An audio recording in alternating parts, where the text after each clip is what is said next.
Welcome to Die Hard on a Blank, the podcast where we explore the influence of Die Hard on action cinema, one action movie at a time. I'm Philip Gawthorne, and with me as always is Liam Billingham, and today's film is Inside Man. It's Die Hard in a bank in a Spike Lee movie, which is its own kind of movie, to say the least.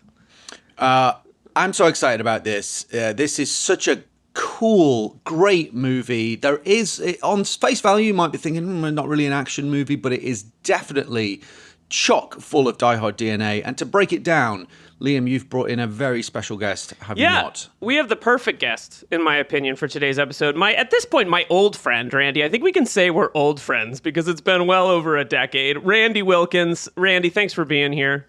Thanks for having me. Great to see you. Yeah, you too, bud. So Randy's an Emmy-nominated filmmaker and editor. He directed The Captain for ESPN about Derek Jeter. You may have heard of him. He directed an ESPN 30 Little Spike Joint 8632, the web series Docket 32357, which is, I think, where we met.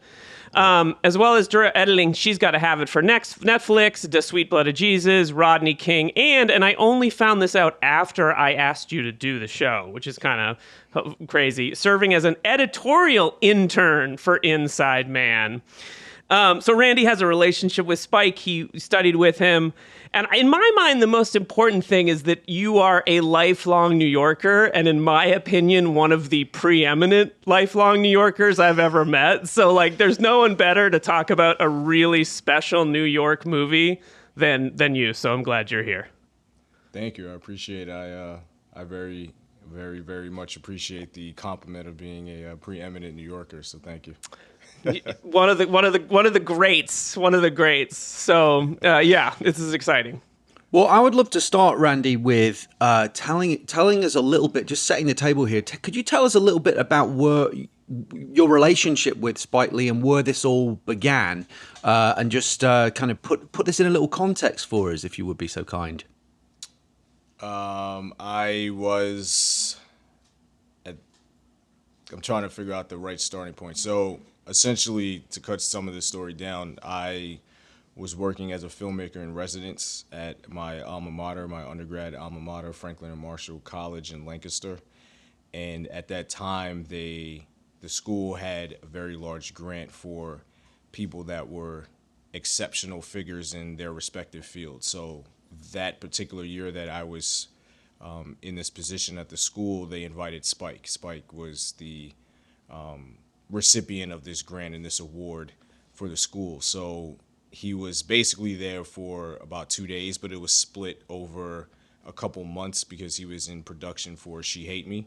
So he was there for one night where there was a dinner, and then he did a lecture for the entire school and community. Then he came back a couple months later, and then went to classes and did public conversation.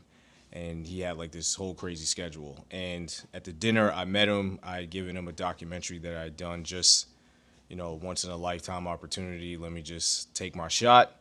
And then when he came back, I ended up being his host. So wherever he went, I was with him. I was essentially his assistant while he came back to the school. And during that time, he watched the doc that I made, and we got to know each other a little bit, and I guess he got to see how people responded to me on campus, and how I interacted with people, and I was pretty popular there. So I think he saw the impact that I had and saw some of my work, and when he was leaving, I asked him if he had any advice. Again, I'm taking my shot. Yeah. And at that point, I was a very, very naive and young filmmaker who didn't even know if he wanted to pursue film. It just kind of fell in my lap. It wasn't something that I studied my entire time in college, so I just asked him for advice and what he thinks the next steps should be for someone like me at this stage of my life and career. And he basically offered me an opportunity to go to NYU grad film. So he gave me a recommendation. Wow. I applied after the deadline, so that was a little crazy. I got waitlisted, which is his own story unto itself, but eventually I got into NYU and became one of his students a couple years later. He's a tenured professor there, as he likes to remind everyone. I was his third-year student, and eventually I worked on Inside Man. That was the first big production that I worked on. So after my first year at NYU, my summer was spent working on Inside Man. So Wow. I wasn't necessarily in his class yet, but he considered me his student because I was already at NYU. So my first summer after my first year at NYU, I worked on Inside Man, and then the following summer I ended up being an assistant editor on when the levees broke. So I was basically going to 2 film schools at the same time. I was going Incredible. to NYU, but I was learning how to be a professional and working at the highest level in the industry with Spike. So that's the short version of. That's great. Well, Yeah. we'd love to talk to you about that in much more detail, perhaps, over a drink sometime. But as we don't have infinite time, I want to pin you down specifically on Inside Man now. And what are your general memories of that time and working on this particular picture? I mean, it was the quintessential Hollywood film at that time. I believe it was Spike's largest budget in his career. He always had a relationship with Universal, I think dating back to Do the Right Thing. Mm-hmm. But this was a large-scale, mainstream, summer blockbuster-esque film. So Yeah. everything was just heightened. Yeah. The star power, the budget, the options to create. This was the second film that was ever filmed at the Brooklyn Navy Yard Studios, I believe, Oh. after the producers. So they had this whole campus that belonged to Spike, and Spike's office, 40 acres, was very close to the stages. So it was just filmmaking at its highest level. That's what I remember. Yeah. It's just the scale of it, and especially after my first year at NYU, it's granular. It's very much the basics, and then you go to the big leagues, and it was just an Incredible. epic production with Denzel Washington sharing the same room as you, looking at dailies, and then Wow. Jodie Foster's there. And, Talk about intimidating. Jeez.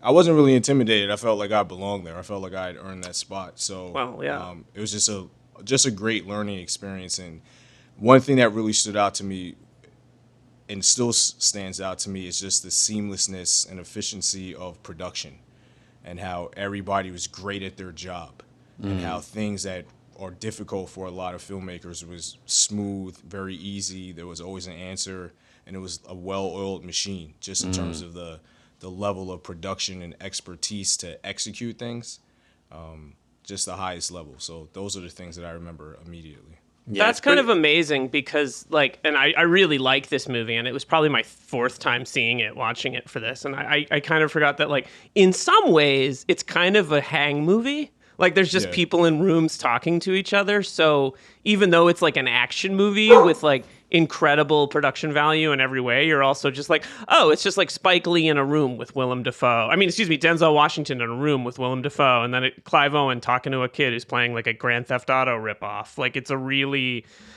kind of, in some ways, it's a very chill movie for sections of its runtime. But also, I think to your point about, the production, the level of production that it is quite impressive. When you see the artisans and the craftspeople at that level, it is quite extraordinary to see how good people are on a big budget studio picture. But the film itself, I would say, is a well-oiled machine in terms of its screenplay and its direction. It's just such a masterfully constructed piece of suspense storytelling.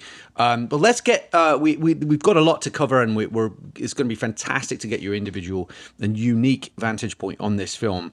But I don't want to waste too much time on our relationships with it, because you've got such a unique one. I'll simply say that this is a film I saw shortly after it came out. Absolutely loved it, bought it, I've watched it, many, many times over the years. Liam, do you have anything I saw when it specific came to out. say about the relationship with this one before we move on to the next section? No, I think the big thing that I'll say is that my appreciation of it has really grown. I think when I first saw it, I liked it, and I was like, this is a cool movie. And then as I've been rewatching a lot of Spike just lately in the past few years, and it really stuck out to me, this most recent rewatch, as just a very special kind of version of a bank movie, of a bank heist movie. And I think to your point earlier, it is like, it's not just that this, as you said, it's not just it's Die Hard in a bank that sounds kind of almost too rudimentary. It's a Die Hard Spike Lee movie. Yeah, exactly. It is uniquely, it's really his riff on Dog Day Afternoon, right? That and down to specific Easter egg cameos that he included with some of the cast members that we'll talk about. But it's such a unique Spike film. His sensibility is writ large in it. Yet it's also arguably his most kind of commercial, one of his most commercial mainstream films, and was the most commercially successable. It's interesting how one of the first thing you see is Brian Grazer production. Yeah. You're just like, oh, I had completely forgotten that Brian Grazer had produced this movie. And it was intended to be a Ron Howard movie, I gather, originally, at least according to some of the research. Randy, you might know more about some of that backstory, or maybe it was unnecessary because you were involved with Spike, and once he was on the project, it was a different thing. But apparently it was going to be Ron Howard to direct, hence the Brian Grazer connection. But Russell Crowe asked Ron Howard to do Cinderella Man, so he moved off that, just produced, and then Spike Lee got his hands on it because he wanted to do a Dog Day type movie. But we'll get into all of that stuff in more detail. Let's get some fast facts in play. This movie was directed by the aforementioned Spike Lee, written by Russell Gowitz. I hope I'm saying that correctly. Gurwitz. Fascinating figure, actually. Fascinating figure. Did you ever meet him, by the way? Because he has quite an interesting backstory. Very briefly. I know he wasn't always in the film industry, and then he kind of just fell into it. So he was a lawyer by trade, apparently. He's written two screenplays of some note. This and Righteous Kill he also wrote, which is a pretty interesting New York movie too. Oh, is that the one with De Niro and Pacino? Yeah. Okay. Yeah. But yeah, he was a lawyer, so came at it from a different angle. Amazing screenplay. He's a super bright guy. He also wrote a sequel for this that never saw the light of day. So, oh, wow. What could you tell us about that, if anything? I know very little about it. Okay. I never saw it. I just knew that it was out there and there was a chance that it was going to get made, and then it stopped and I guess went away. Well, you never know. There are direct-to-video sequels to this, though, right? Aren't there, or am I misremembering? Isn't there like maybe I'm wrong. Maybe I'm making that up. Forget I said that. Be interesting, yeah. I wonder where a sequel would go. It was produced by Brian Grazer. It stars Denzel Washington, Clive Owen, Jodie Foster, Christopher Plummer, Willem Dafoe, Chiwetel Ejiofor. Distributed by Universal. Released on March 20th, 2006 in New York, and 4 days afterwards, wide release across the US. The budget is listed at between 45 to 60 million. I'm not exactly sure where it ultimately landed, but the box office was 184.4 million. So wow. Monster hit, generally positive reviews, and Lee's highest grossing film to date. So, but why are we talking about it on this show? Well, we will break that all down in a section that we like to call... Liam? Sorry. Zoned out for a second. I toned out for a second because there is a sequel to this called Inside Man Most Wanted. Okay. Which is like, has none of the original cast involved. Huh. Okay. It has, it's just like, and the description of it is that it was like set to be like a Brian Grazer, Russell Gurwitz, Spike Lee was going to come back and do it, and it fell apart. And so they made this sequel in 2019. Huh. Who's in it? Amin, Rhea Seehorn, Roxanne McKee. So it's like, it's not, and it was directed by MJ Bassett, who I have not heard of before. Okay. Anyway, in a sec, so you can cue me back up. With this, absolutely. One thing that isn't a well-oiled machine is today. I'm sorry, I just got really into reading about this because I was like, I feel crazy, but there's definitely like a weird sequel to this movie. I'm glad we tied off that loose end. So we are going to break down why we are discussing it on this show in a section that we like to call Die Hard DNA. Are you a Die Hard fan, Randy? I am, but I wouldn't say that I'm the biggest Die Hard That's fan. fine. I mean, I enjoy Die Hard, and I love Bruce Willis. I'm a huge Bruce Willis fan. He's the greatest. You're in the right place. I wouldn't say that I'm a Die Hard aficionado, but I do enjoy the franchise. Are you a fan of the third one, the New York one? Yes. Yeah. That's my favorite one. Totally. It's in Makes many sense. ways my Favorite favorite one, too. It's incredible. It's one of the great New York City movies of the 90s, I think, for sure. Absolutely. Starting with that point, that was actually going to be my last point, which was the Die Hard with a Vengeance DNA. But as it's come up, there's DNA from that film all over the place. The fact that it's a big heist in New York City, on Wall Street, and the fact that the master thief taunts the police with a riddle. Something that appears in both films. But as for the original OG Die Hard, we've got, we've always defined the term as a Die Hard on a blank movie is bad guys take over a blank, and it's up to one person to fight back. This definitely would meet that criteria. Here we have thieves taking over a bank and taking multiple hostages, and it's up to one person who also happens to be a blue-collar New York City police detective with a quirky sense of humor to fight back and resolve the crisis. However, the slippery villain has a secret agenda. The cop has an unconventional improvisational approach to his job and breaks the rules to get things done, whereas the master thief is calm, methodical, and ruthless in his approach. The two of them lock horns in a battle of wits. They are in separate physical spaces for the majority of the film and predominantly talk over the airwaves. It is essentially a siege movie, mainly confined to a single location over a compressed timeline. The main bad guy is played by a British actor, Clive Owen, as Dalton Russell. And not only does that actor use an accent in the film, Alan Rickman, of course, playing a German, uses an American accent at one point, Clive Owen playing an American, but Clive Owen's character also uses a fake accent. In that scene where he puts on a bizarre foreign accent when he first pulls the 357 on the uniform cop outside the bank, evoking Hans Gruber doing the Bill Clay bit. In a parallel with Al Powell, the first cop to make contact with the bad guys in an official capacity is a local uniformed sergeant who doesn't want to leave the crime scene and who even describes a previous encounter with a 12-year-old kid wielding a gun, evoking Al Powell's tragic backstory about the kid with the ray gun. Wow. So there was like crazy.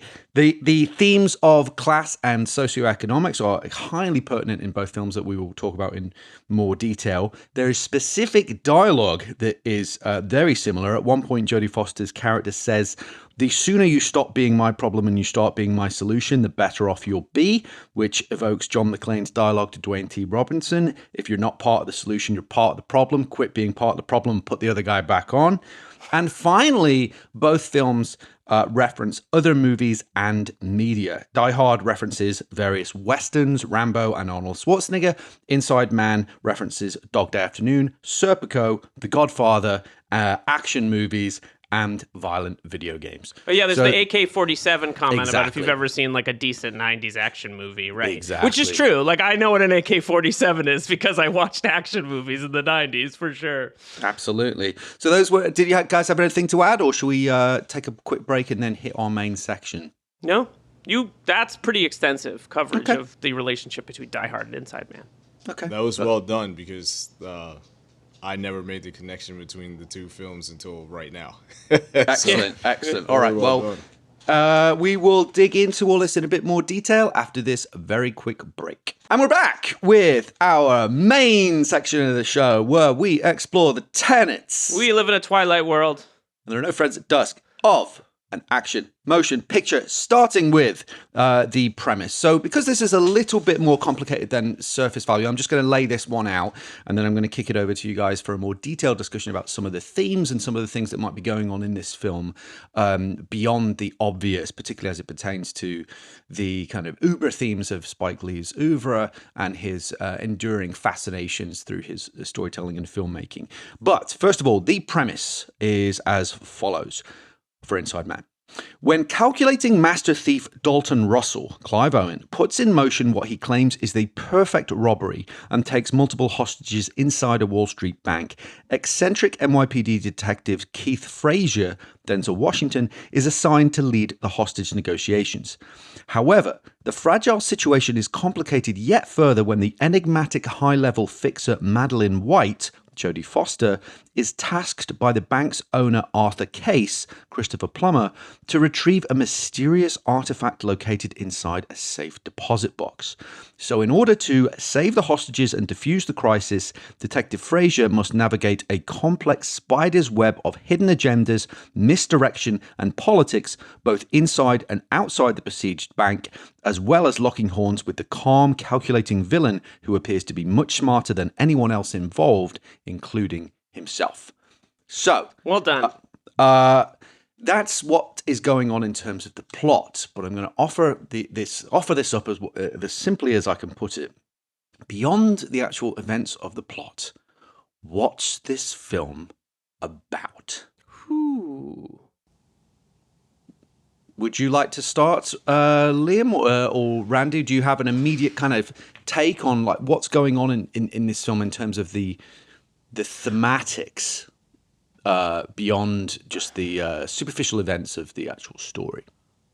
I mean, I can start. I don't know if I can put this succinctly, but That's okay. We're not here for succinct. all right, well, that's good. I think a lot of this is really just about the complexity that comes along with the history of city politics and global politics. And I would argue immediately that the Clive Owen character is not the main villain.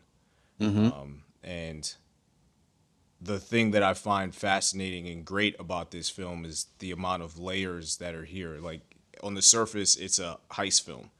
But really, it's a politics about the history of culture, the history of America, and the history of global economics and politics. And I think Christopher Plummer is the true villain. Oh, absolutely. And, the rabbi who presents himself as a hostage is also a villain. And when you look at the relationship between the history of Nazi Germany and blood money and the profiting of the few through war, you really reveal the character of people, humanity, and where we are as a society today. So I think it's an incredibly powerful and poignant political statement. And it's funny that we're talking about this because I'm actually reading War is a Racket right now. And I don't know that book. What's that book? It was around the time of World War II by a general. I can't remember his name right now. I just looked it up. Butler? Smedley Butler? Yeah, Smedley Butler. And he basically talks about the profit of blood money in war to benefit the few, and all of us soldiers and civilians and countries suffer and actually like take on the cost of war while a few benefit and become billionaires and profit. And the whole point of war is just for profit. So I think Inside Man in its own very unique way is a commentary on that. And it's a heist film, but it's a smart heist film because it has a much larger global perspective and comment that's being made here. And I think that's part of the reason why Spike was so drawn to it, because it has a cultural commentary attached to it. So to me, it's ultimately about the impact of blood money and war on everyday people and our financial systems, and the modern world that we live in is a result of the choices of a few who put their power and greed in front of everyone else. I just want to ask you a question before I get Liam's take, because that was awesome. And one thing that just fascinates me about that is, I totally agree.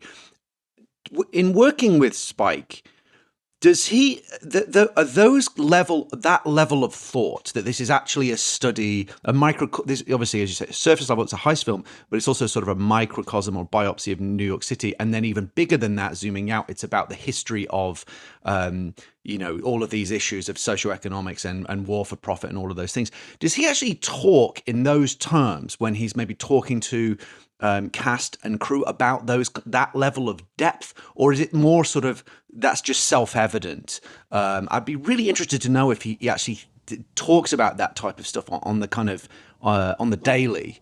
Does he ever talk about the macro, or is it just focused on the micro? It's focused on the micro. I think all these big themes and the layers are built in in his decision making on what stories he wants to take on. I think that's much earlier in the development process, the discovery process for him. For him, when you're making films, it's about the craft and the micro. Yeah. This is your character, this is the space that I'm giving you to work within.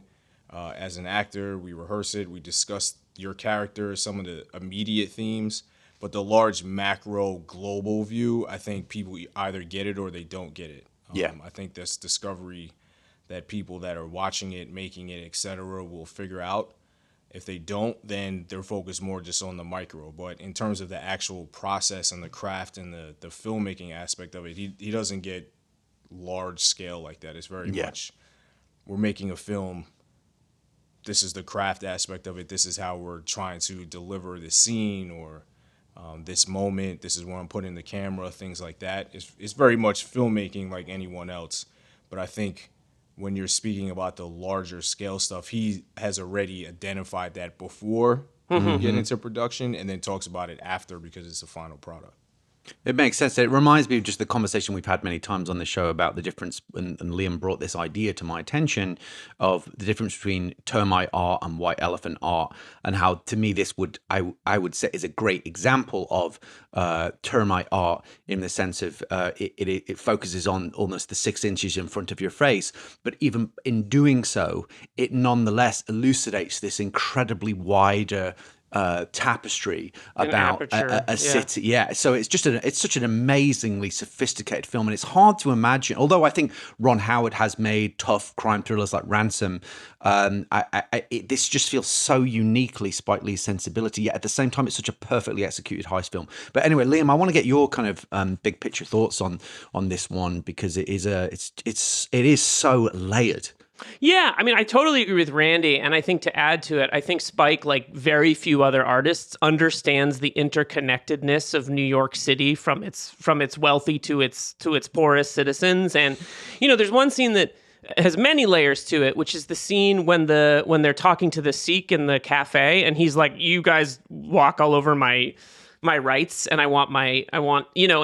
but the immediate response to that scene is like, well, this is a post 9/11 movie. Spike is making a movie about how many human rights were trampled in New York City after 9/11, right? And it's smart. The cop calling the guy like, "Oh, it's a fucking Arab," is like so chilling in the context of what real people went through there. But I think what's interesting about that scene is also this is a guy who just works at a bank. He's not thinking about the fact that the guy that owns the bank worked with the Nazis to establish his fortune. Like, it does this amazing job of feeling like a real New York City movie, and all of these themes are kind of behind the idea of these interesting dynamic characters who are fun to watch do their jobs. Willem Dafoe smoking a cigarette and complaining, or Ashley Atkinson at the computer terminal talking about the pen and bugging. It's like, it's fun to watch, and yet it's also really about some heavy stuff. And I think,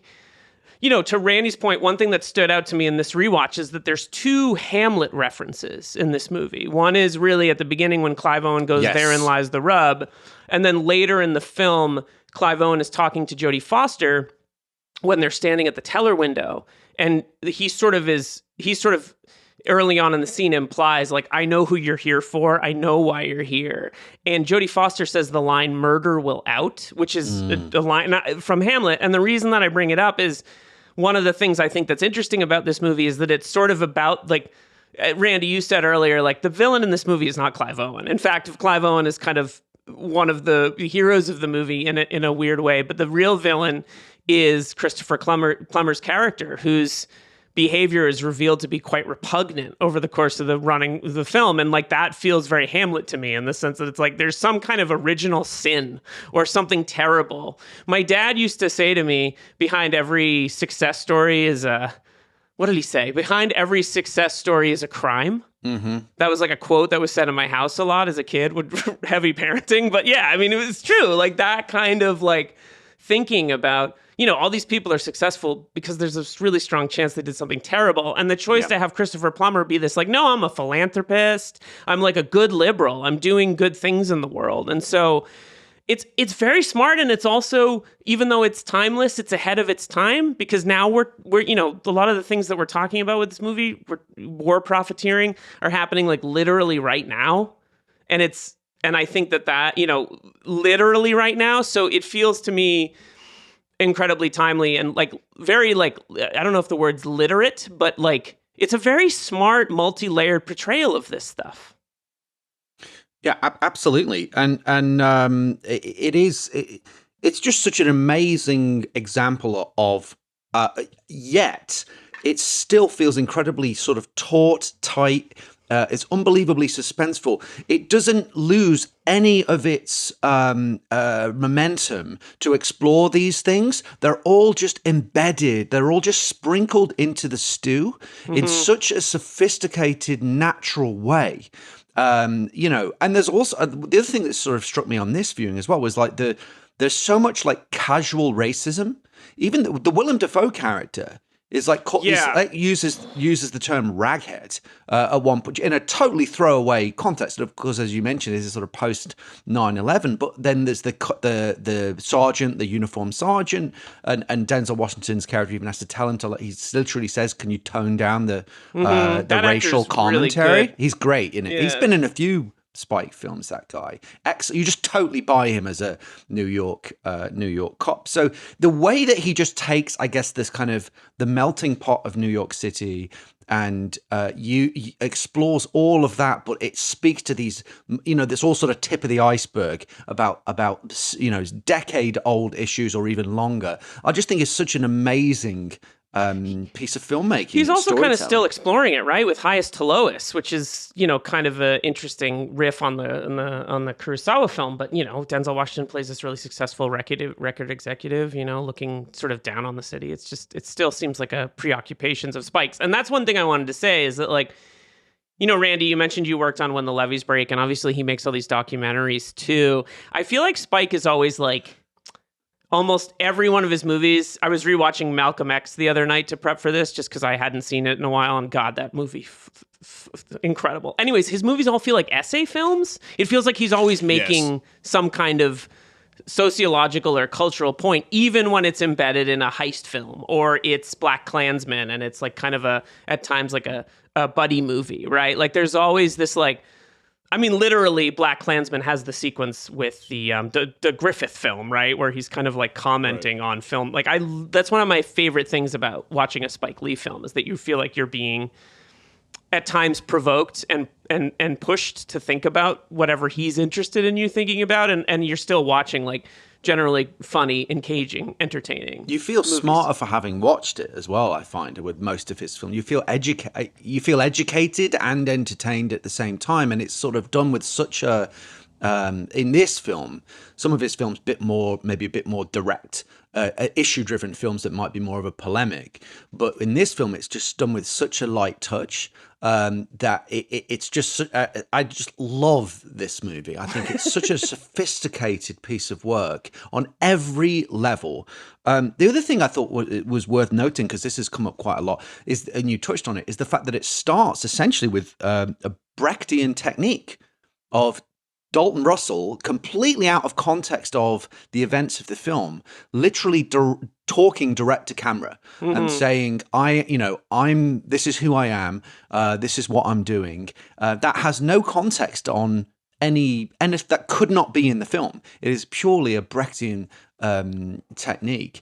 And I think he's used that type of thing before, and of course can sometimes use magical realism or all of these other kind of, almost like every device or storytelling tool at his disposal if he feels it will enhance the story. So I wonder if you had any thoughts on that, because that is a very unusual. Can you imagine if Die Hard begins with Hans Gruber talking straight to camera and saying, my name is Hans Gruber, this is what I'm going to be doing? It totally works. Well, let me ask you, Randy, like in the editing, did they do reshoots? Did they add stuff after the fact? Like was it just like really this tautly constructed? Yeah, that's how it was constructed. But I mean, if I remember correctly, that's the first page of the script. So that was always there. It's just the execution of it is very specific. But I mean, in many ways, Clive Owen is our narrator. He's Yeah. he's our orator. So it makes sense because again, he's not the main villain here. I think that's the difference between Die Hard's villain and this villain. The one that you think is the villain is actually the orator of the story, of the tale.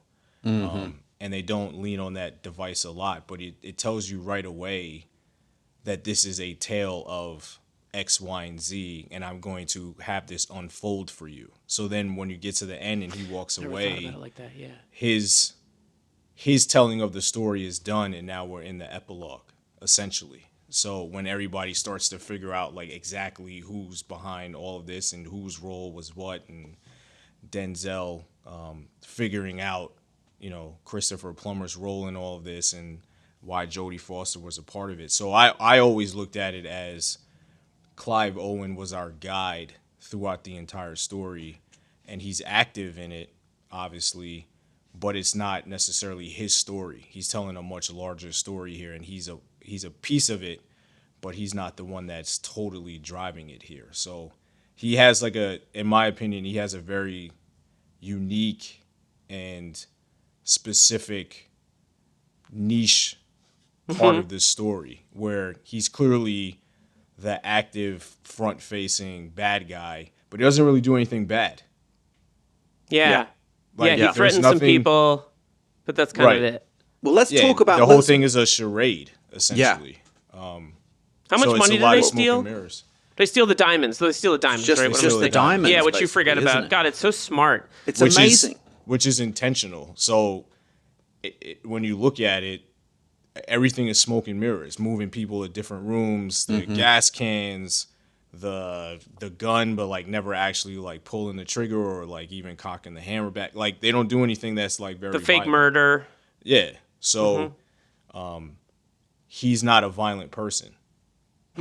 Well, while we're on this, let's talk. We'll flip it round. Usually, we talk about the hero first. Let's talk about the villains in quotes first, starting with Clive Owen as Dalton Russell, as we're already kind of into it. Because one of the things as well, I think you make an important distinction. There is a parallel in the sense that both Gruber and Dalton Russell target essentially an unethical company.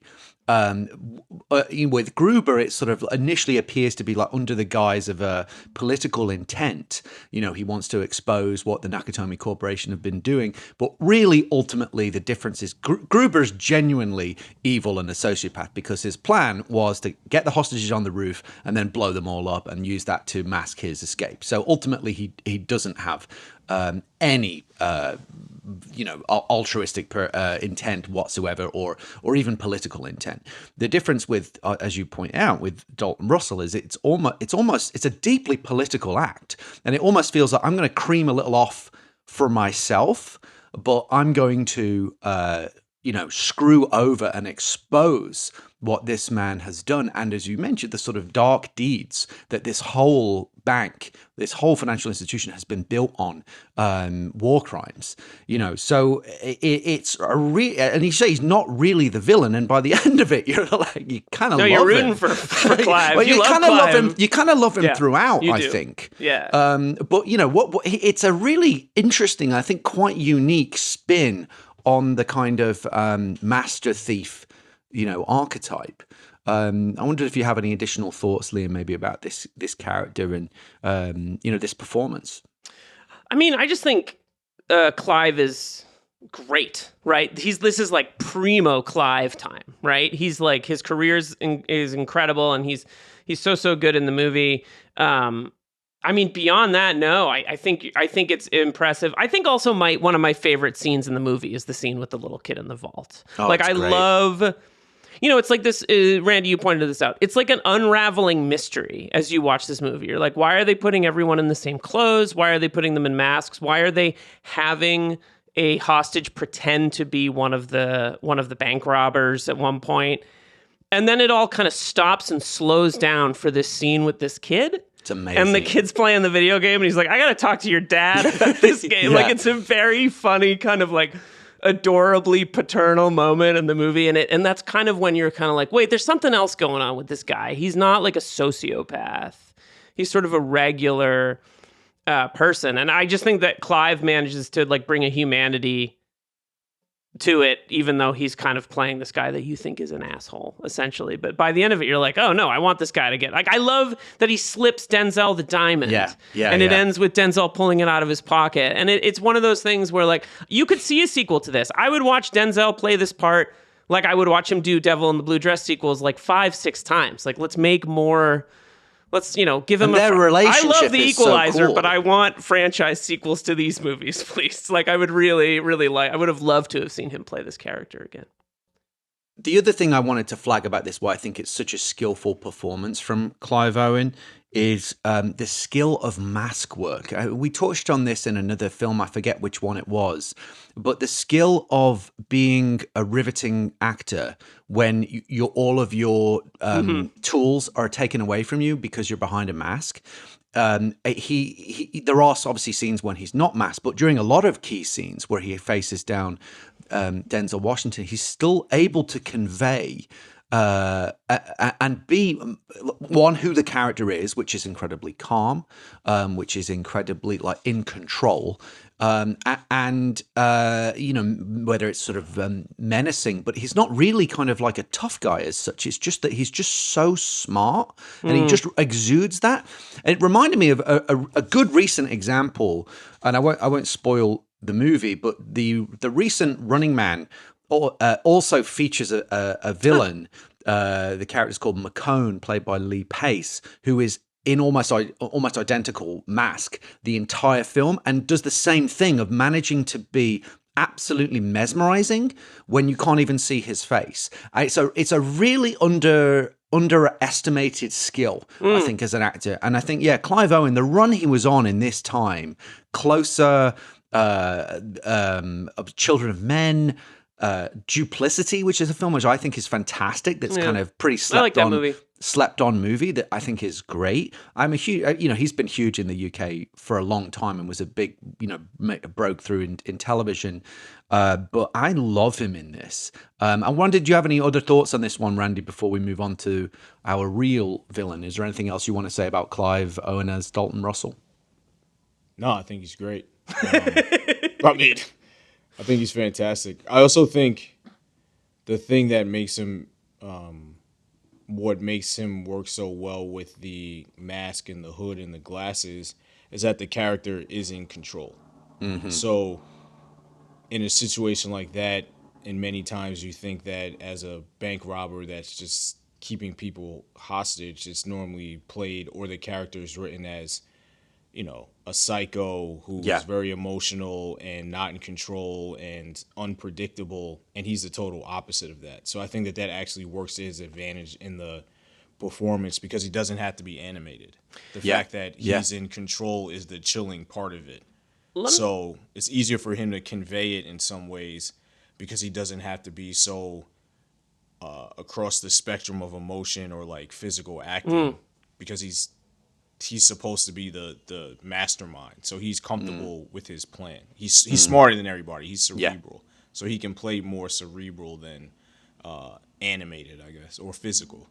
Let me ask you guys a question. Do you think because I was thinking after I watched the movie last night, we never get a motivation for why he wants to out Christopher Plummer, and how he found out about it. Yeah, or how he found out about it. And on one level, it's like you want. I mean, we used to want to out Nazis in this country. That seems to have shifted a little bit, but like he really wants to make it clear that like this guy has made his living. And do you think it would be? I tend to think I have an opinion about this, but do you think it'd be more interesting if we know why he wants, what his motivations are? Well, isn't he hired by the rabbi? Is he hired? I guess the rabbi would know was a diamond expert, right? So he might have known he's in the car with him. Yeah. So he knows because the rabbi is basically in on the plan. Because remember, he's in the car with him at the end. Mm-hmm. So, there's a lot of I don't think I've ever noticed that before in this movie. Oh. Yeah, I'm just like, that's cool. I'm having my mind a little bit blown, though, because now I think about it, of course. The actual mastermind is the rabbi. Right. Yeah, of course. So he knows because this guy's getting back at Christopher Plummer. The Right. interesting thing is, how does the rabbi know about Christopher Plummer? What's their history? But the group of thieves are there because He's the been rabbi basically is like getting his revenge. That's right. Essentially. Of course. Because I've totally forgot because of the diamonds. Yeah. The diamonds, right? And he's in the car with them, and then he like rolls down the window and he gets whatever the line is, and then they like drive off. It's a little So bit of really- Uncut Gems before Uncut Gems. A little in this bit, movie. yeah. Yeah, totally. Another So- great New York movie. Yeah. So really, the Clive Owen part is explained because the rabbi is behind. Of course. But it's why is the rabbi? What's the connection between the rabbi and the guy who benefits from the Nazis in World War II? You know what I mean? So, it's Well, more- that even makes it more compelling. It makes you want to go back and revisit it, right? Because you're like, what is the reason? It's so well thought through. But I think to answer your question, I quite like that. I think part of why this character is so compelling is because he's enigmatic and because he's mysterious, and you don't totally understand or need to understand all of his motivation. And his voiceover, obviously, he's an unreliable narrator. He says, I'm no martyr. I did it for the money. But I don't personally want, or that interested in his laying out his backstory. I think he's more compelling that he's just this kind of mysterious figure that slips into the shadows at the end and is just elusive. I think that's part of his appeal is his enigmatic nature. But I want to talk about the other villain before we go into the hero, which is Christopher Plummer as Arthur Case, who, as you said, Randy, is really the real villain. These are the kind of roles where he just crushes. Well, he does it 3 times now, because he does it in the Girl with the Dragon Tattoo. He plays this like elderly patriarch with the weird family history. In this, and then Knives Out, right? Like this is the first Vernon, and I love how he kind of weaponizes his Sound of Music. Like Right. everyone's like, that's the guy from Sound of Music. He hates Nazis, and then he like plays, like he does these 3 movies where you're like, oh, this guy might not actually be that great. I think it's very, very smart. Yeah. Do you have any thoughts about this performance or this character, Randy? Because as you mentioned, he's really the real villain. He's perfect. I mean, he just has a presence where, unless it's Michael Caine, I can't think of anybody else to play this role than Christopher Plummer. He just seems like the guy that would do this in real Totally. life. Not to say that he would actually as Christopher Plummer, but he just looks like what that man would look like today or in like modern times. And I think the great thing about his performance is that he still doesn't have any remorse. And I think Christopher Plummer understands that men that are willing to sacrifice humanity and destroy people for their own gain will never change. There is no empathy. There is no light bulb that goes off. It's just, how do I clean up this mess so I don't have to deal with this nuisance of a situation? Right. And that's really what the character's doing, is he just wants to clean this up. He doesn't want to fix it. He doesn't want to atone for it. He just wants to clean it up and go on about his business. And I think Christopher Plummer, the way he plays it, the way that his stature is in the film, his presence just suggests this man has no morals, no moral center. It's not going to change. He has no empathy. He's incapable of empathy. And very much spells out his motivations. The Nazis paid well, and that's it. Like, that's all that this is about. And he even has a perverse sort of weird sense of humor about it, because through and was pivoting into the lady of this picture, which is another key villain of the Jodie Foster character of Madeleine White, who I want to talk about. She at the end, when she sort of says, "Well, I'd love to kind of judge you for this, but I'm off to find Bin Laden's cousin or whatever it is, Wants an apartment. an apartment," and he laughs about it. So it's just like, that kind of it really captures that kind of upper crust look. I think most of us who have some kind of are wired to have a basic level of empathy and decency, have a sense of like, there's certain things and certain lines that you just won't cross that are totally unacceptable. And there is a wider picture, and that contrary to what Margaret Thatcher said, we do live in a society, right? These people consider, no, actually, It's everyone for themselves. Wars will happen, horrible things will happen, but it's all about money at the end of the day, and about protecting our status at the top of the tree. But sorry to cut you off, Liam. I don't know if you're going to make a point, but I want to just pivot into the Madeleine White character before we circle back to Denzel. No, let's do it. I mean, I just think that it's one of the things that I think that's interesting to highlight here is also that, like, he won't fix the problem, but he'll point to, but I did everything right after that, right? Which is this, like, which is a really smart distillation of what people like this are like. Well, like, look at, I spent my whole life trying to atone without addressing the original sin, right? Which is a really interesting thing to think about with the rabbi kind of being like, well, now you're going to have to atone because your life is going to get ruined, right? Which is, again, a nice Spike Lee New York City thing to kind of be like, well, of course, like this rabbi figure representing like the one who actually exposes this guy, puts this guy in the spotlight is really, really, it's just a great use of like the New York City cultural milieu that this movie's about. It's just very smart and it works really well. But yeah, the kind of X factor in this scenario is the Jodie Foster character of Madeleine White. This is very unusual for a heist film. Obviously, we're used to seeing things like the hostage negotiator and the bank robber and the thieves and the SWAT the trigger happy SWAT detective, team. All of that sort of stuff is sort of par for the course. But this is the kind of one of the unique aspects of this film is this idea of this political component and this kind of high level political fixer being in the mix. Randy, what are your thoughts about this character? Is there anything you can maybe tell us that might be unique or interesting? Because it from the filmmaking standpoint, or because it is very unusual to have a character like this in the mix in a kind of bank heist or a heist gone wrong. Although this is really a heist gone right picture. But any thoughts about her what she might represent, or the performance, or anything you want to say about her? I actually think she's the weakest character in the film. While we were making it, I thought it was cool that Jodie Foster was in it, but I didn't really think that character was necessary. I don't think she reveals much. I don't think she pushes the story forward. I think she like kind of complicates things because nothing feels final with her. And it feels like everybody else is in on it and she thinks she's in on it, but she's really not. She's always like a step behind. So it's almost like she's a B-tier fixer-upper. You know, like she's not the one. Michael Clayton without a conscience. Yeah, that's the way I think about it. Yeah.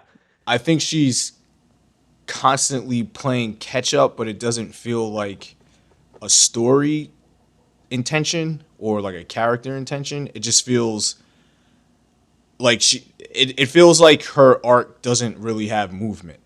And I'm not really sure how she's any different at the end than she was at the beginning. And in fact, I feel like her character regresses or is embarrassed in some ways. Like she doesn't actually solve anything. She isn't the discovery. She's the one that finds out that Plummer is like a terrible person, and it's almost like so bad for her, like for her own morality. But it's like you don't have any morality to begin with, so why is this bothering you? And it's kind of like it just feels her character feels muddled to me. I'm not really sure. Even to this day, I'm not sure what to make of her character. I think her performance is great with what she was working with. But I think in the world of this film, she's the one that doesn't have a true A to B point or arc. And it's difficult for me to figure out what she learned, how she changed, how she was active ultimately in her decision making or her change in psychology.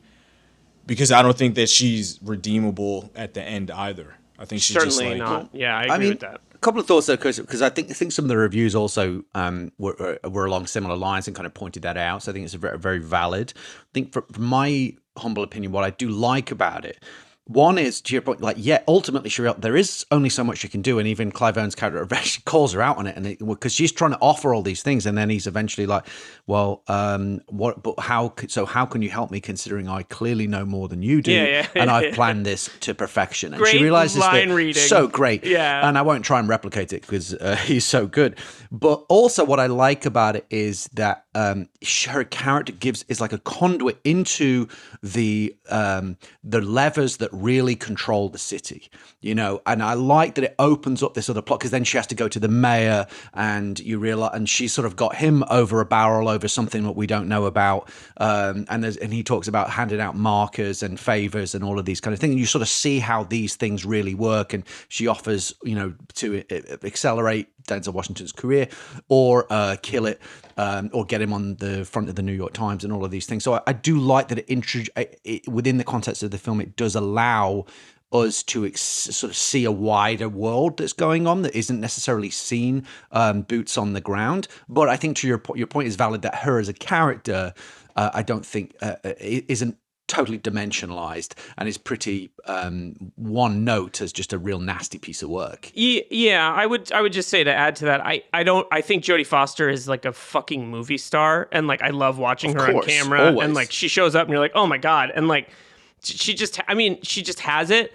And yet I also do think that like kind of every scene she's in, she's kind of doing a similar or same thing. And I think that has to do with the writing. And it's a little, I don't know if disappointing is the word, but it's kind of like, oh, you've got Jodie Foster, like let her cook a little bit more than she's allowed to. So I totally agree. But I also think that you could make a movie about that character, and it could be really, really fascinating. That's what I like, is that everyone kind of seems like they're entering from their own movie. Yes. Even if there's not quite that level of...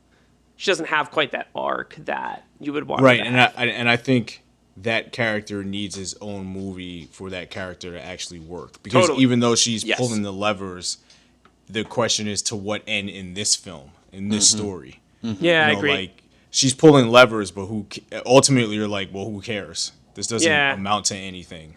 Totally. And it's not really influencing or impacting or changing the course of any other character's fate.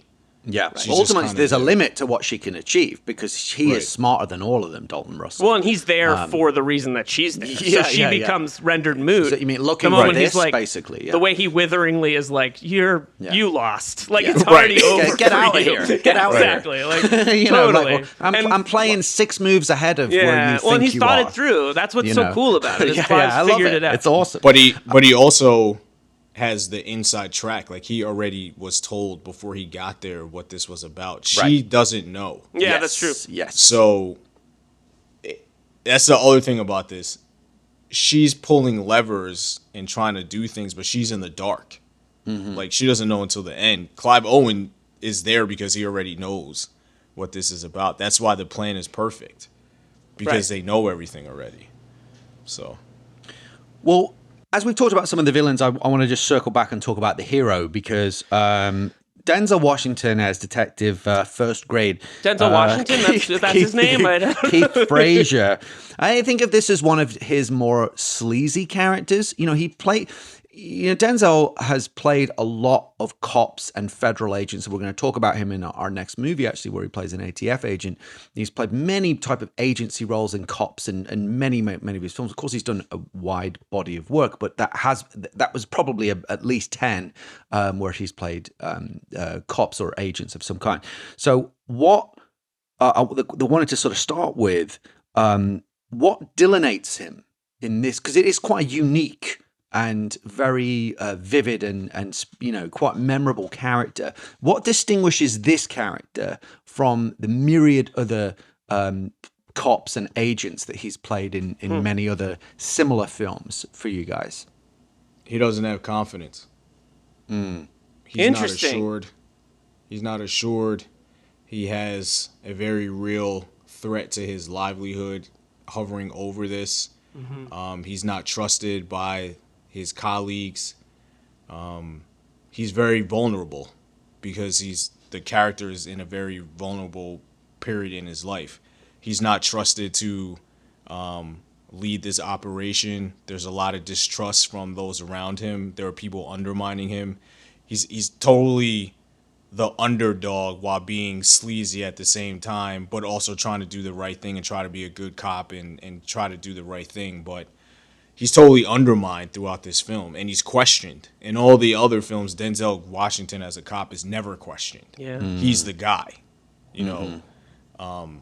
So that's what makes it interesting as well. He has a partner that also isn't totally confident, is figuring it out, and they're both kind of, I won't say like bumbling idiots because they're not, but also they're not like the two sharpest tacks. And they're nowhere in the near bunch. as smart as the villain, and they know it. No, yeah, right. And then they're discovering things, but then he gains confidence as time goes on, and assuredness, and he gains people's trust as time goes on. And a lot of people throughout this film are openly challenging him and just saying, "Hey, you're not the guy.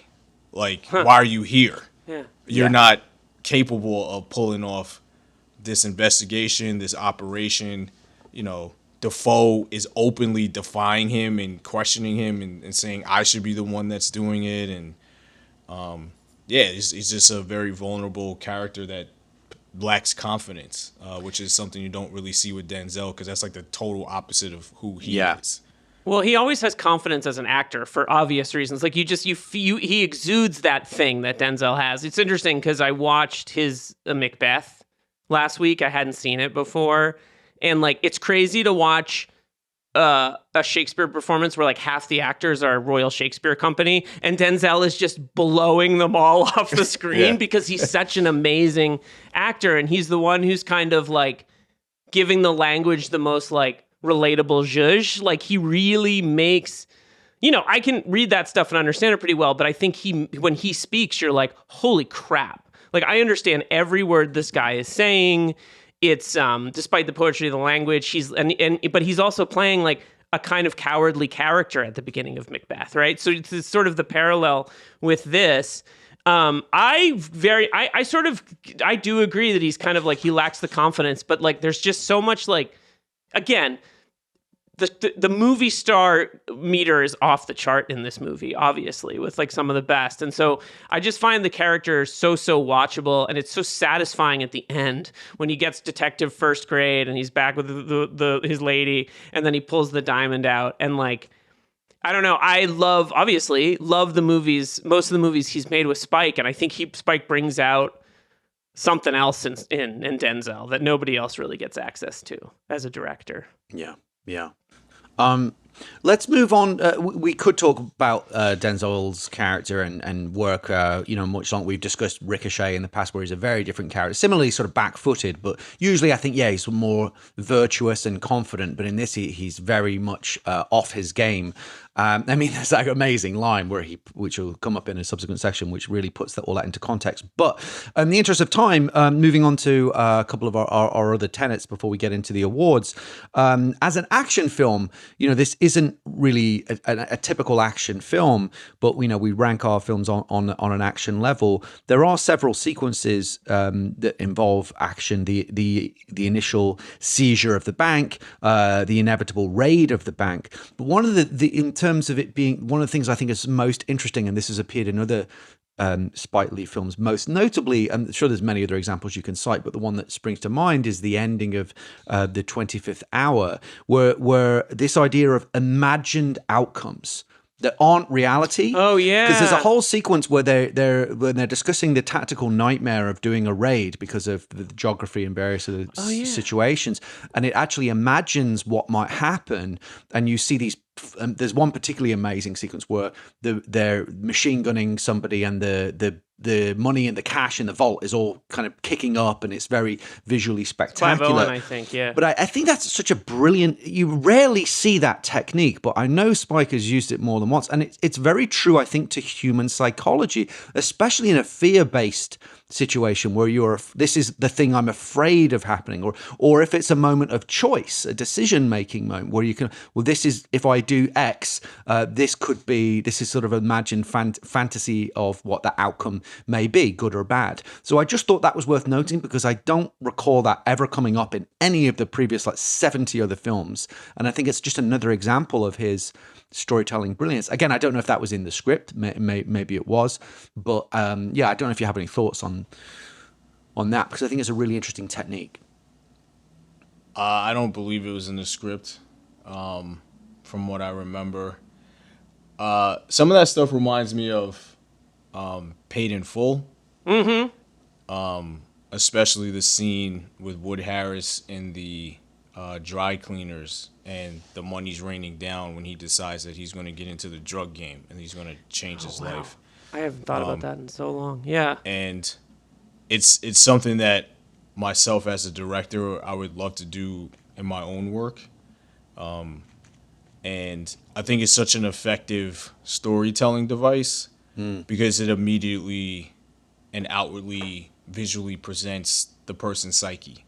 Yes. And without having to use dialogue or have these conversations that might feel jilted or forced or expository. It's just, this is what I'm thinking, this is what I'm seeing, and I'm bringing you into this moment. It's so cinematic. It's brilliant. Yeah. It's brilliant.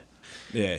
I think the action's good. I think some of my favorite stuff in this movie are like, there's a shot that starts on the building across the street and it pans down and you see all the cops lined out outside, and like just the way it's just pure. I mean, it's Matty Libatique, right? He shot this film. I mean, Yeah, this is their first project together. One of the days they I think they had 13 cameras that were set up outside the bank exterior location when the cops like kind of converge and they start to set up the perimeter or whatever. I believe there were 13 cameras. It was either 8 or 13 is one of those numbers, but I think it was 13 though. But yeah, this was Maddie and Spike's first film together, I believe, because it was a year or two after when we went in production. It was a year or two after Requiem for a Dream. Right. Well, yeah, it looks amazing. I mean, it looks amazing, right? It's incredibly well. And just even like the bleach process with the interviews, the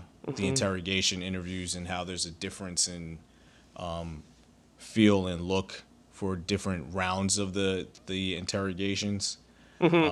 Yeah, Maddie and Spike were very much in line, but I think Spike wanted that new look, that new feel, that energy to it, that Maddie, and that kinetic energy with the camera that Maddie had in Requiem. That's very much on display with this as well. Even like all the hostage, like moving the hostages from different rooms and the use of the Steadicam and it's amazing. Like all this, yeah. It's just it's a very kinetic film. So even though they're like action sequences, and there are many moments where people are just sitting in spaces giving dialogue, it's still very kinetic. There's still a lot of energy in the camera. So which you need when it's a static situation. Well, the handheld camera work, and Die Hard is the same way.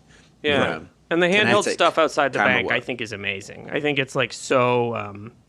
It feels like, for lack of a better word, it feels like it has that documentary quality, right? Like they're capturing it as though it's happening. I worked as a camera operator with Maddie. Maddie would get mad at me sometimes because, it was like my first time being a camera operator on something this like big when we did Miracle of St. Anna. But he's the best handheld operator I've ever come across. Wow. So I think that showing up in this film is because of Maddie. Like, Maddie's the best handheld operator I've ever been around. And his ability to feel moments and like use the camera to be his own transition, he's very mindful of that and is able to use the blocking to his advantage. So I think stuff like that is very clear in the handheld cinematography in this film. Totally.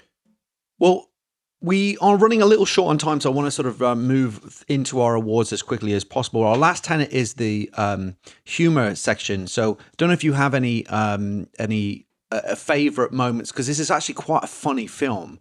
Just ask you very quickly, one from each of you, if there is if something springs to mind of your favorite moment of humor. The little kid in the film. Okay, everything that kid does is really, really funny. He's just adorable. That, and like just the kind of like when his dad has to correct him when he's being interrogated.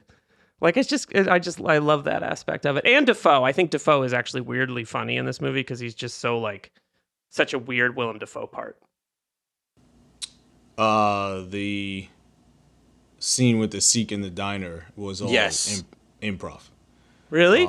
It's so good. So they're going back and forth, and then when Denzel says, "But I bet you can get a cab," that was on the spot. And that's amazing. Like, cracked everybody up, and Spike immediately was like, "Oh no, that's the line. We're keeping that." So amazing. For me, it's that scene because I know like the history behind it. I know like the process of how they arrived at that. So, and it was such a perfect line that this guy's talking about being oppressed, and he's right. And then Denzel throws it back at him like, well, you can't be that oppressed because I can't get even, you won't even pick me up on the street. It's a quintessential Spike Lee moment, I feel so like. New York, isn't it? Well, let's move into our awards real quick. Some of the humor is in this. The Die Hard Oscars, aka the Action Movie Awards, the John McClane Yippee-Ki-Yay Award for Best Line. I've nominated 3. This was the one I was going to mention that sort of summarizes to your point about how the Denzel character is much more back-footed than many of his other characters, where he says, I got him right where I want him. Where's that? Right behind me with my pants around my ankles, but it's a start. Love that one. I know you're a big baseball guy, so one of the lines I love is when one of the hostages goes, I got Mets tickets tonight. Pedro's pitching. And someone goes, they're going to get their asses kicked anyway. And he goes, tell me about it. I'm better off here. That was absolutely amazing. That's really good. And then there's the line from Keith Frazier. Sorry to interrupt you, Mr. Mayor, but there's an old American saying, when there's blood on the streets, somebody's got to go to jail. Love that. Do you guys have a favorite line amongst those or a pick of your own? I like the pants one. The pants one is, the pants one's really, really good. Those lines about baseball, though, are really, really fun. It moves so fast, I don't think I caught it. I think it just moved too quick. I mean, I know they talked about it. But... Just so New York. Better up here. This is a big one. The Hans Gruber Exceptional Thief Award for stealing the film. I have nominated Clive Owen as Dalton Russell, Jodie Foster as Madeleine White, and Chiwetel Ejiofor as Detective Bill Mitchell, who I think is amazing in this, with a perfect accent as well. Yeah. And just love his character in this. So do you guys have a pick or an additional person that you would like to say would be your exceptional thief who stole this movie? Beyond the lead, we never put... I would say Clive. Yeah. I don't know if he's going to come up, but James Ransom recently passed away, and I think he's great in everything. I have to throw a little bit of love to Ashley Atkinson, who plays the one of the police officers, the woman who helps him do this, and she's become with the pen. She's kind of become a big actress. You know, I just saw her in a film recently, and she's on The Gilded Age. But she used to host really fun karaoke nights in Red Hook that I went to a few times. So it just felt very cool. New York to be like, it's Ashley Atkinson, like stalwart New Yorker, been there her whole life, just, in this movie, and I'd forgotten she was in it, and she's great. All right. For the record, I'm going to go with Clive. The Dick Thornburg Award for Dick of the Movie. Who was the biggest dick in this ensemble? I've got Willem Dafoe as Captain John Darius, Peter Kybart as the mayor, and, of course, Christopher Plummer as Arthur Case. Who's the biggest dick? It's Peter Kybart. He's so great in this.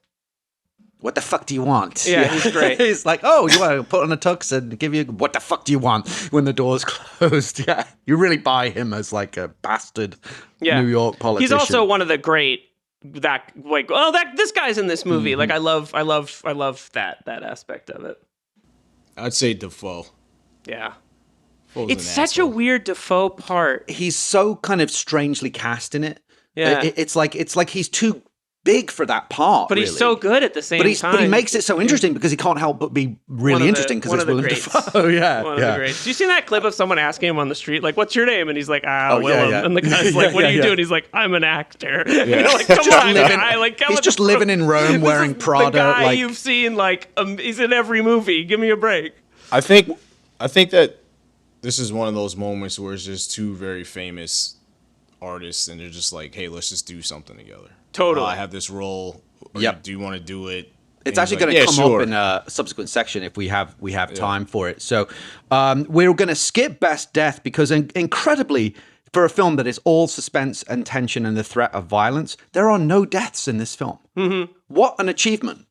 To make such a compelling movie. But we will wrap things up with our final section of the show after this quick break. And we're back with our favorite final section of the show, the Double Jeopardy Trivia Quiz, where the scores can really change. All right, 3 quick quiz questions for you guys. You know the rules.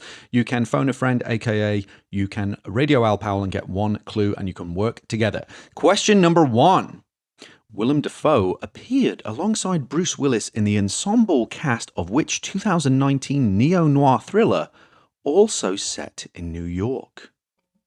2009? 2019. Oh. Did I say 2009? No, I don't. Okay. Willem Dafoe. It's and Bruce 2019. Willis? Yeah. I have no idea. You want a clue? You want to phone out? Yeah, I guess I have a clue, but... The film was a pet project of director and star Edward Norton. Oh. A Motherless Brooklyn. Is correct. Which is a really good book, and I've never seen the movie. All right. I don't think I'm going to be able to answer any of these questions. You might get this one. I think you might get this one, especially with your inside man knowledge. Inside Man, a new podcast from Randy Wilkins. Question number 2. The pizza that is given to the hostages is a subtle reference to which one of Spike Lee's previous films? Do the Right Thing. Is correct. Wow, of course. The pizza comes from Sal's Pizzeria. I know we're short on time, but can I tell a very quick story? I went to a talk with Danny Aiello once in a group of like students, and he was telling a story, and I don't know, I had a weird look on my face, but he looked at me and he went, "Can't you laugh? Can you laugh a little bit?" And I was like, he started the other guy he was giving the talk. He was like, "This guy can't laugh," and I was like, "I want to leave this room right now." All right. Our final quiz question, which pertains to the point you mentioned earlier. According to Spike Lee, he and Willem Dafoe first met in the men's room during an intermission of a Shakespeare play in which Denzel Washington was performing, which led to them collaborating on this film. But which play was it? Julius Caesar? Yeah. Is correct. That was such a huge deal when he did that. Is correct. The last one I had, a bonus one, was I just think it's worth mentioning just for posterity that Clive Owen played the role of a radical Hans Gruber-esque terrorist in which recent Die Hard on a Blank thriller, The Cleaner, set in a London skyscraper, Sorry, is correct. I literally I put that on recently and I watched about 20 minutes and I was like, I'll finish this another time. But I just was like, there's Clive Owen. That's Before right. we go, just to give insight, I know you guys had mentioned Dog Day Afternoon, but the week before we started production, Spike had the entire cast and crew watch original prints of Dog Day Afternoon, Serpico, French Connection,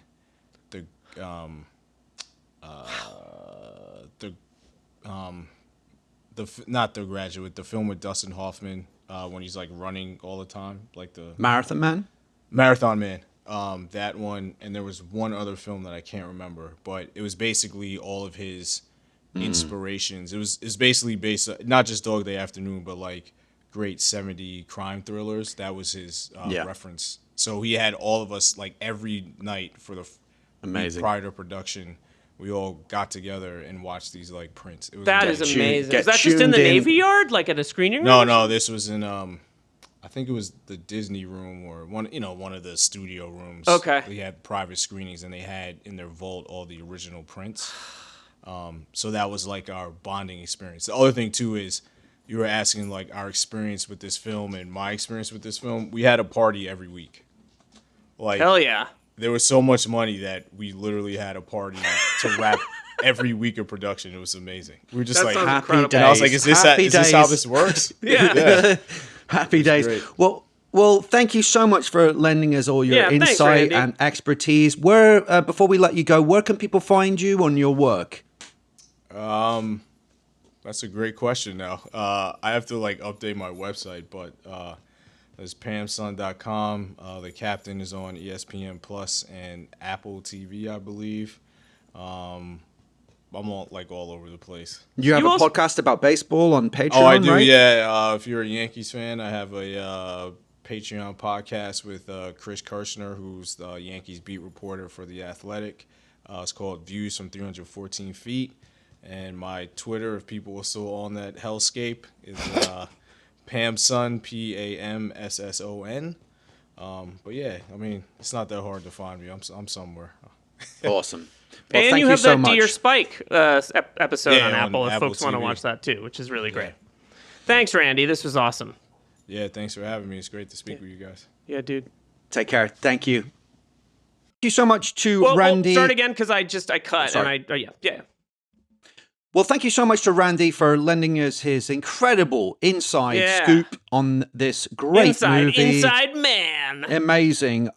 We have to get out of here, but just a few quick thanks and plugs. Thanks to Tyson for all our artwork. Please rate, review, subscribe, tell a friend. Next time on this show will be another amazing... Oh, I can't wait for this. Another incredible Denzel Washington movie. Another incredible Tony Scott movie. Is it here? It's time. It's Deja Vu. Wow! It's the original Tenet. 4-hour episode coming your way. I think this movie is a masterpiece. I wholeheartedly agree. I cannot tell you how much I love this film. Ahead of its time. One of the great undersung Tony Scott movies in my Absolutely. Oh God, it's genius. It's amazing, and it predicts the future. Anyways, I know we have to go, but geez, I'm excited. We'll get into that. So join us for that. Do not miss that. And next time on our Patreon show, 48 Hours of Buddy Movies, we are doing a little film called Bad Boys. Oh, bad boys. What you gonna do? Oh, man. Two bangers back to back. So we are back with a vengeance in January. Please subscribe to that at www.patreon.com/48 Hours of Buddy Movies. That's 48 Hours of Buddy Movies to get full access to that episode and our library. We've done about 29 films at this point of the 48. There's a big library there waiting for you. Bangers galore. And that's all I got. Anything else? We'll be back next time with like a genuine masterpiece. A genuinely late period Tony Scott masterpiece, of which there were many, but this one is particularly amazing. Die Hard on a Blank is a podcast from Philip Gothorn and Liam Billingham. Tyson Hubley makes our art. You can hear exclusive episodes of our Patreon show at patreon.com/48 Hours of Buddy Movies. Rate, review, subscribe, and tell your action movie-loving friends about the show. See you next time on Die Hard on a Blank.